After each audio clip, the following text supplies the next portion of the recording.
KL Vikas ഭായിയുടെ YouTube ചാനലിലെ എന്നെ കേൾക്കുന്ന പ്രിയപ്പെട്ടവരെ, നമ്മുടെ സംസ്ഥാനത്ത് ഇന്ത്യയിൽ തന്നെ ജൂൺ 19 വായനാ ദിനമായി ആചരിക്കുകയും നമ്മുടെ വായനശാലകൾ ജൂൺ 19 മുതൽ ജൂലൈ 7 വരെ PN പണിക്കരുടെയും അതുപോലെ തന്നെ നിരവധി മഹാരഥന്മാരുടെയും ഓർമ്മകളിലൂടെ കടന്നുപോയി IV ദാസിന്റെ ജന്മദിനമായ ജൂലൈ 7 സമാപിക്കുന്ന വായനാ പക്ഷാചരണവും സ്കൂൾ തലത്തിൽ വായനാ മാസാചരണമൊക്കെ നടത്തുകയാണല്ലോ. എഴുത്തുകാരും സാംസ്കാരിക പ്രവർത്തകരും നമ്മുടെ നാടിന്റെ നന്മയ്ക്ക് വേണ്ടി പ്രവർത്തിച്ചവരാണെന്ന് കാണാൻ സാധിക്കും. നമുക്കറിയാം, PN പണിക്കര് അദ്ദേഹം വളരെ ചെറുപ്പത്തിലെ പത്രം വീടുകളിൽ കൊണ്ടുകൊടുക്കുന്ന ആ ശീലം മുതൽ പിന്നീട് അദ്ദേഹത്തിന്റെ നാട്ടിൽ കൂട്ടുകാരോടൊന്നിച്ചിട്ട് ചേർന്നുകൊണ്ട് വീടാന്തരം കയറി പുസ്തകങ്ങൾ ശേഖരിച്ചുകൊണ്ട് വായനശാലകൾ ഉണ്ടാക്കുന്നതിന് വേണ്ടി നേതൃത്വം നൽകുകയും പിന്നീട് ഗ്രന്ഥശാലകളുടെ കൂട്ടായ്മ രൂപീകരിക്കാൻ പ്രവർത്തിക്കുകയും കേരളം അങ്ങോളം ഇങ്ങോളം വായിച്ചു വളരുക, ചിന്തിച്ച് വിവേകം നേടുക, പുസ്തകങ്ങളെ സ്നേഹിക്കുക, അക്ഷരങ്ങളെ പൂജിക്കുക എന്ന സന്ദേശവുമായി സഞ്ചരിക്കുകയും ചെയ്ത 1972 കാലഘട്ടങ്ങളിൽ ഇതൊക്കെ നമുക്ക് വേണ്ടി അവർ ചെയ്തതാണ്. അതുപോലെ തന്നെ സാഹിത്യകാരന്മാരിൽ വൈക്കം മുഹമ്മദ് ബഷീറും പൊൻകുന്നം വർക്കിയും അങ്ങനെയുള്ള മഹാരഥന്മാരൊക്കെ P. കേശവദേവ് അടക്കമുള്ള മഹാരഥന്മാർക്ക് അവരുടെ എഴുത്തുകളിലൂടെ നന്നായിട്ട് സമൂഹത്തിന് വേണ്ടി പ്രവർത്തിച്ചിട്ടുണ്ട് എന്ന് മനസ്സിലാക്കാൻ കഴിയും. പൊൻകുന്നം വർക്കിയെ ഓർമ്മിക്കുകയാണെങ്കിൽ, അദ്ദേഹം വളരെ ചെറുപ്പത്തിലെ പിതാവ് മരിച്ച 6-ാം വയസ്സിൽ പിതാവ് നഷ്ടപ്പെട്ട് അനാഥത്വത്തിന്റെ എല്ലാ വിഷമതകളും അനുഭവിച്ച ഒരാൾ. അദ്ദേഹം മലയാളം ഉയർന്ന വിദ്വാൻ പരീക്ഷ പാസ്സായതിനു ശേഷം ഒരു സ്കൂളിൽ അധ്യാപകനാവുകയും ആ സമയത്ത് തന്നെ അദ്ദേഹം ഒരു കഥ എഴുതുകയും ആ കഥ ആദ്യത്തെ അദ്ദേഹത്തിന്റെ ഗദ്യകവിതയായിരുന്നു.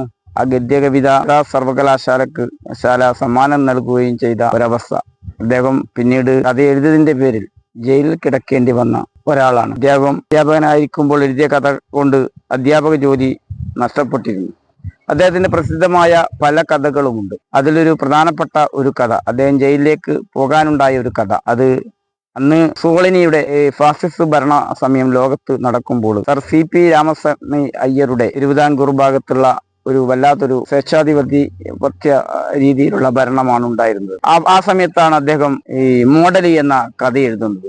ഈ മോഡലി എന്ന കഥ ഒരു CP ഫ്രാൻസിസ് എന്ന തയ്യൽക്കാരൻ, ആ തയ്യൽക്കാരന്റെ അടുത്ത് പാപ്പൻ എന്ന ഒരു സാധാരണക്കാരൻ അത് ഷർട്ട് തയ്ക്കാൻ കൊടുക്കുകയാണ്. ആ ഷർട്ട് തയ്ക്കാൻ കൊടുത്തത് തിരിച്ചു വാങ്ങാൻ ചെന്നപ്പോൾ ഈ അദ്ദേഹത്തിന്റെ അളവിലല്ല CP ഫ്രാൻസിസ് എന്ന തയ്യൽക്കാരൻ തയ്ച്ചത്. അതുകൊണ്ട് തന്നെ ഈ പാപ്പൻ പറയുകയാണ്, എന്റെ അളവിലല്ല ഇത് തയ്ച്ചിട്ടുള്ളത്, അതുകൊണ്ട് എനിക്കിത് മാറ്റിത്തരണം എന്ന് പറയുമ്പോൾ തയ്യൽക്കാരൻ പറയുകയാണ്, ഇതാണ് നിന്റെ മോഡല്, നീ ഇത് തന്നെ ധരിക്കണം എന്ന് പറഞ്ഞ് ശഠിക്കുന്ന ഒരവസ്ഥ ആ കഥയിൽ ഉണ്ടാകുന്നു. അത് CP രാമസ്വാമി അയ്യരുടെ കഥയാണ്, അദ്ദേഹത്തെ വിമർശിക്കുന്നതാണെന്ന് പറഞ്ഞിട്ടാണ് അദ്ദേഹത്തെ ജയിലിലേക്ക് അയക്കുന്നത്.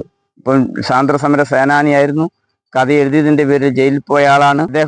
അദ്ദേഹത്തിന്റെ പ്രത്യേകത പൗരോഹിത്യത്തിനെതിരെ ശക്തമായ നിലപാടെടുത്ത് കഥകൾ എഴുതിയ ഒരാളായിരുന്നു. അതുമാത്രമല്ല, അദ്ദേഹം വളരെ ചെറുപ്പത്തില് ഈ മലയാള പരീക്ഷ 7-ാം ക്ലാസ് പരീക്ഷക്ക് വേണ്ടി പരീക്ഷാ ഫീസ് അടക്കാനില്ലാത്തത് കൊണ്ട് അദ്ദേഹം പല ആളുകളുടെയും അടുത്തും പോയി പൈസക്ക് സഹായത്തിന് അഭ്യർത്ഥിച്ചപ്പോൾ പലരും പറഞ്ഞത്, നീ വലിയ ഉദ്യോഗമായിട്ട് നാട് ഭരിക്കാൻ വരുന്നു എന്ന് പറഞ്ഞ് കളിയാക്കുകയാണ് ചെയ്തത്.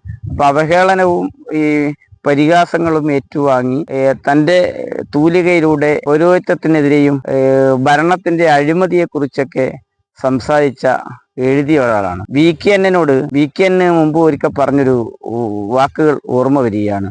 അദ്ദേഹം പറഞ്ഞത്, മുട്ടത്ത് വർക്കിയും പൊൻകുന്നം വർക്കിയും തമ്മിലുള്ള വ്യത്യാസം എന്താണെന്ന് ചോദിച്ചപ്പോൾ VKN പറഞ്ഞത്, മുട്ടത്ത് വർക്കി പുരോഹിതന്മാരെ വാഴ്ത്തി എഴുതി, പൊൻകുന്നം വർക്കി ഈ പുരോഹിതത്തിനെതിരെ ശബ്ദിച്ചു. അന്ധവിശ്വാസങ്ങൾക്കെതിരെ, അനാചാരങ്ങൾക്ക്, അന്ന് നിലവിലുണ്ടായിരുന്ന സാമൂഹ്യ ചുറ്റുപാടിന് ഉള്ള 2 വേർതിരിവിനെതിരെ സംസാരിച്ചു, എഴുതി എന്നാണ് പറഞ്ഞത്.